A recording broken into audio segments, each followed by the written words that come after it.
सब व्रतों में सर्वश्रेष्ठ श्री एकादशी व्रत है। समस्त विश्व में कोई ऐसा नहीं जो एकादशी व्रत की महिमा न जानता हो। एकादशी का प्रादुर्भाव और एकादशी जी की जो महिमा है उसके विषय में थोड़ी चर्चा करते हैं। सतयुग में शंखासुर का पुत्र मुर नामक दैत्य हुआ। शंखासुर को भगवान विष्णु ने मार डाला।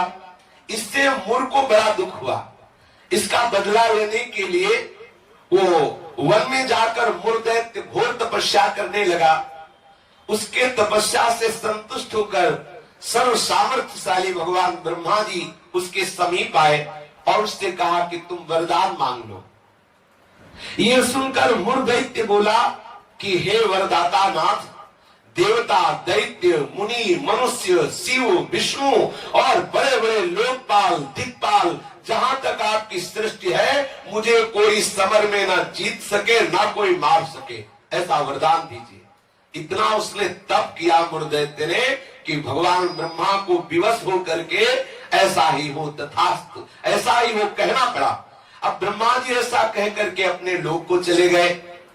अब जो असुर है वो वर पाकर के बड़ा बलवान हो गया। जिस लोकपाल के पास जाता ललकार कर उसे परास्त कर देता, क्योंकि मर सकता नहीं।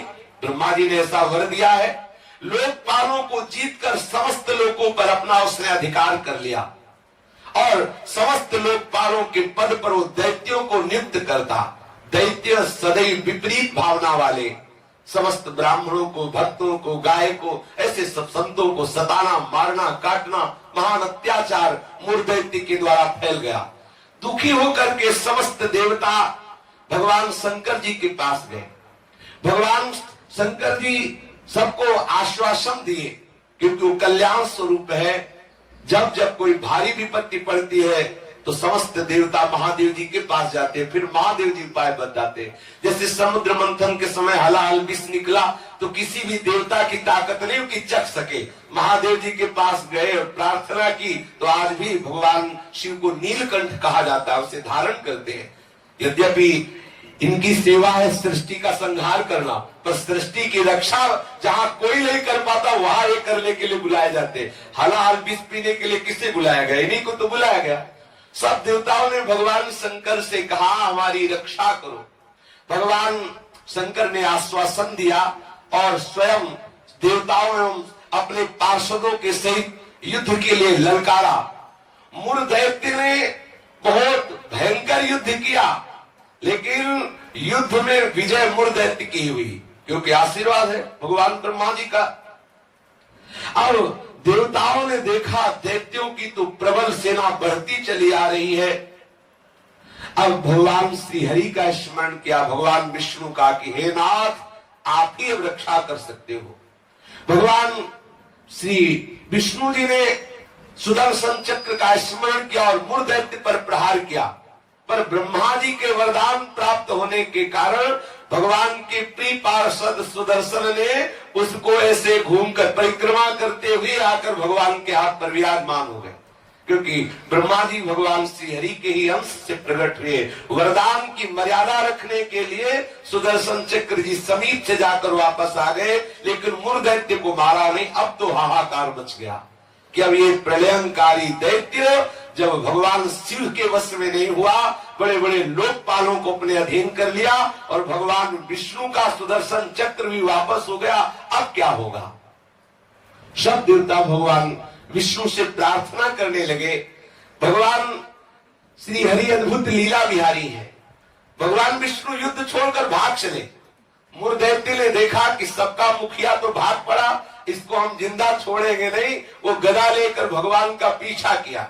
मुर दैत्य ने भगवान भागकर बद्री का आश्रम में गए और एक बड़ी ही गहरी एकांतिक गुफा में जा छिपे और अत्यंत श्रमित हुए निद्रावश से प्रतीत होने लगे। मुर ने गुहा में प्रवेश करके दहाड़ लगाई, कहाँ है? भगवान विष्णु को संबोधन किया, कहाँ है तू? उसी समय भगवान के हृदय से एक दिव्य शक्ति प्रकट हुई और वो शक्ति कन्या के रूप में प्रकट होकर अपने परम तेज एवं दिव्य आयुधों से एक क्षण में मुर दैत्य को मार गिराया। क्षण में दैत्य को मार गिराया। भगवान विष्णु के हृदय से एक दिव्य शक्ति प्रकट हुई, जिसने कन्या रूप धारण किया और अपने दिव्य शक्ति से उस मूर दैत्य को क्षण मात्र में सेना सहित नाश कर दिया। उसी समय देवताओं ने पुष्पों की वर्षा की और उस देवी की स्तुति की। स्तुति सुनकर श्री भगवान जग गए। भगवान विष्णु ने देवताओं से कहा, तुम किसकी स्तुति कर रहे हो, क्या हुआ? बोले, प्रभु आपके हृदय से ये कन्या प्रकट हुई और इसने सब दैत्यों का नाश कर दिया और मूर दैत्य को भी मार दिया। भगवान ने कहा कि ये कन्या जो हमारे हृदय से प्रकट हुई, ये एकादश तिथि को प्रकट हुई, 11 को, इसीलिए इस कन्या का नाम होगा एकादशी। और हे एकादशी, तुम अष्ट सिद्धियों और 9 निधियों की स्वामिनी होगी। तुम में इतनी सामर्थ्य होगी कि जो तुम्हारा व्रत रखेंगे उनके चरणों में मोक्ष लुटेगा। एकादशी का महत्व है उसके चरणों में सर्व पाप प्रशमनम पुण्यमात्यंतिकम तथा गोविंद स्मारणम मेकादस्यामुपोषणम।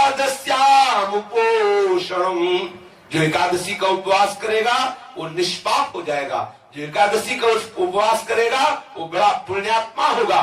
जो एकादशी का उपवास करेगा उसे गोविंद के चरणारविंद की भक्ति प्राप्त होगी। श्री भगवान विष्णु ने कहा, जो तुम्हारा व्रत करेगा वो चाहे स्त्री हो चाहे पुरुष हो, वो जो कामना करेगा उस कामना की पूर्ति हो जाएगी। यदि कोई कामना नहीं करेगा तो मेरी भक्ति प्राप्त हो जाएगी। एकादशी व्रत 3 दिनों के साध्य होने वाला बताया। 10वीं से व्रत का उपक्रम शुरू होता है और द्वादशी को उस व्रत का उपक्रम पूर्ण होता है। 10वीं के दिन एकादशी के पहले आस्यम मांसम मसूरान्नम चरकान क्रोधमास तथा साकम मधुपरान्नम च पुनर्भोजन मैथुने दशम्याम 10 वस्तूनि वर्जयेद वैष्णवः सदा। जो एकादशी व्रत रहे उनको चाहिए कि 10वीं की तिथि में वो कांसे के पात्र में कुछ पावे ना, मसूर की दाल न पावे, कभी मांस का स्पर्श भी न करे, पाने की तो बात जाने दो, चना न पावे, कोदो न पावे, कोई साग न पावे और शहद न पावे और किसी दूसरे के द्वारा दिया हुआ भोजन न पावे और 2 बार भोजन न पावे और मैथुन न करे। ये 10वीं की तिथि में ऐसा नियम धारण करें। फिर द्वितीयाम च निंदाम च तांबूलम दंत धावनम परापवादम पैशून्यम स्तेयम हिंसा तथा रतिम कोपम हृणित वाक्यम च एकादश्याम विवर्जयेत्। अब एकादशी के दिन 10वीं के दिन ऐसे नियम से रहे कि कांस के पात्र में कुछ पावे ना, मसूर की दाल ना पावे, मांस का स्पर्श भी न करे, चना ना पावे, कोदो न पावे, कोई साग न पावे, शहद न पावे, दूसरे के द्वारा दिया हुआ कुछ न पावे और 10वीं को 1 बार भोजन करे, मैथुन क्रिया न करे। तब एकादशी के दिन ये नियम ले कि कभी जुआ ना खेले, ना किसी को खेलता हुआ देखे। एक बार दृष्टि पर जाए हटा ले, जैसे लोग ताश वगैरह खेलते। एकादशी के दिन नींद न ले, एकादशी के दिन पान न खावे, एकादशी के दिन दातून न करे, एकादशी के दिन किसी की चोरी न करे, हिंसा न करे, किसी के साथ मैथुन न करे, कभी क्रोध न करे और झूठ ना बोले। एकादशी के दिन ये 11 कार्य ना करते हुए बोले, फिर निरंतर स्मरण प्रियालाल का करते हुए, भगवत स्मरण करते हुए फलाहार पावे तो 1 बार पावे, वो भी थोड़ा पावे। अब हमें तो लगता है कि जितना और दिन पदार्थ पाने को नहीं मिलते उतना तो एकादशी का दिन। बोले अमुक की खीर बनाओ, उसकी कूटू की पकौड़ी बनाओ और उसका सिंघाड़े का हलवा बनाओ, ये वो। अब एकादशी का मतलब क्या है? अरे 24 घंटे उपवास करो या तो बहुत बहुत जल पी लो, बहुत लगे तो 1 बार कुछ फल या कुछ ऐसे साधारण, वो भी उतना कि 1 दिन में मर थोड़ी जाएगा कोई।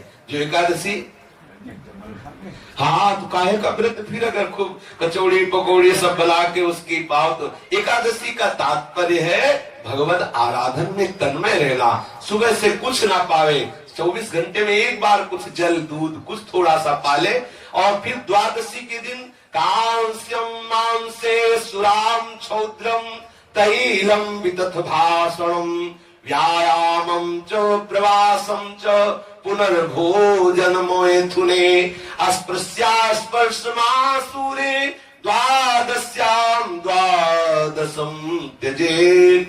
द्वादशी को भी कांसे के पात्र में भोजन न करे, मांस न स्पर्श करे, मदिरा न पीवे और शहद न पावे, तेल का बना पदार्थ न पावे, झूठ न बोले, कस के व्यायाम न करे, परदेश गमन न करे, दोबारा भोजन न करे, मैथुन न करे, जो स्पर्श करने योग्य नहीं उनका स्पर्श न करे, मसूर की दाल न खाए। ये 12 वस्तुएं द्वादशी को त्याग दे। दसवीं के दिन पूर्वाह्न में एक बार हविष्यान्न भोजन करना चाहिए। इसके बाद दसवीं के दिन कुछ नहीं खाना पीना चाहिए।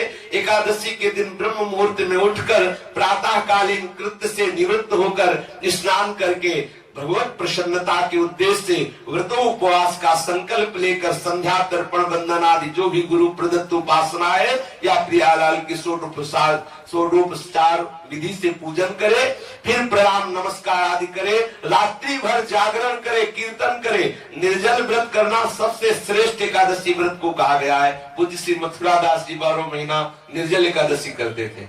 वयोवृद्ध होने पर भी प्राय वैष्णव जन बड़ा आदर पूर्वक एकादशी का व्रत रहते।